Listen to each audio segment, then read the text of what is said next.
Hello guys, আজ হলো 31শে December আর আজ হলো বছরের শেষ দিন।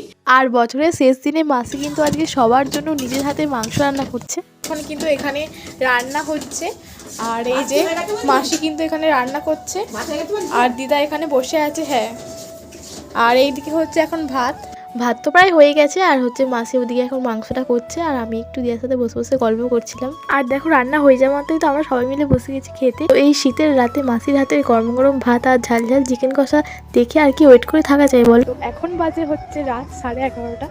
তো আর একটু পরেই হয়ে যাবে নিউ ইয়ার। তো সেই জন্য কিন্তু এই রাত্রিবেলা রাস্তায় লাইট ফাইট জেলে এখন হ্যাপি নিউ ইয়ার 2025 লেখা হচ্ছে। তো গাইজ ফাইনালি কিন্তু এখন বাজে 12টা আর চারিদিকে কিন্তু বাজি ফাটছে। তো আমার তরফ থেকে তোমাদের জানাই সবাইকে হ্যাপি নিউ ইয়ার 2025। তোমরা কিন্তু এই নতুন বছরে অনেক অনেক এনজয় করো।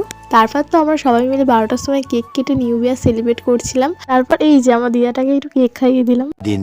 2025-এর এই সুন্দর একটা মিষ্টি সকালে তোমাদের সকলকে জানাই ওয়েলকাম। নতুন বছরের সকালটা কিন্তু শুরু করেছিলাম দিদার সাথে। তারপরে এই যে বহু যুগ পরে আজকে পড়তে বসেছি। সারা বছর তো কোনো পড়াশুনো করিনি, নতুন বছরের শুরুতে এখন পড়তে বসেছি যাতে সারা বছর পড়াশুনো করি।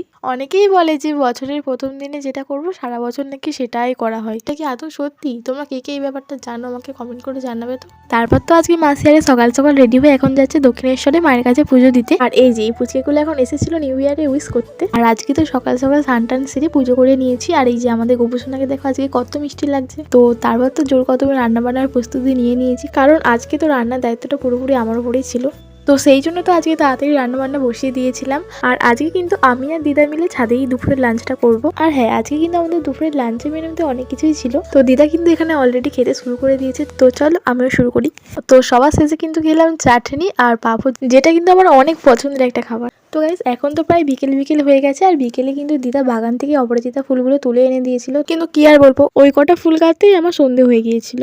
আর সন্ধ্যার সময় দিদার জন্য আর আমার জন্য করলাম 2 কাপ চা। তো এখন তো বাজে ঘড়িতে প্রায় 10:30। তো এতক্ষণ তো দিদার সাথে গল্প করে করে কেটে গেছে। আর মাসিরাও তো বাড়ি চলে এসেছে। তো চলো এবার আমাদের রাতে ডিনারটা করে নিই। আর মাসি কিন্তু বাড়ি আসার সময় এনেছিল চিকেন বিরিয়ানি, যার মধ্যে কিন্তু ছিল এই যে এত বড় একটা আলু। আর আমার প্লেটে কিন্তু পড়েছিল লেগ পিস। তো চলো একটু মাংস, একটু আলু আর একটু ডিম দিয়ে চলো খাওয়া যাক। তো আজকে ডিনারটা তো জাস্ট জমে গেল। তো আর বেশি ভিডিওটা বড় করলাম না, ভালো লাগলে অবশ্যই একটা লাইক করে যেও কিন্তু। আর হ্যাঁ জানি অনেকটাই লেট হয়ে গেছে, কিন্তু গ্যালারিতে ছিল তাই পোস্ট করে দিলাম।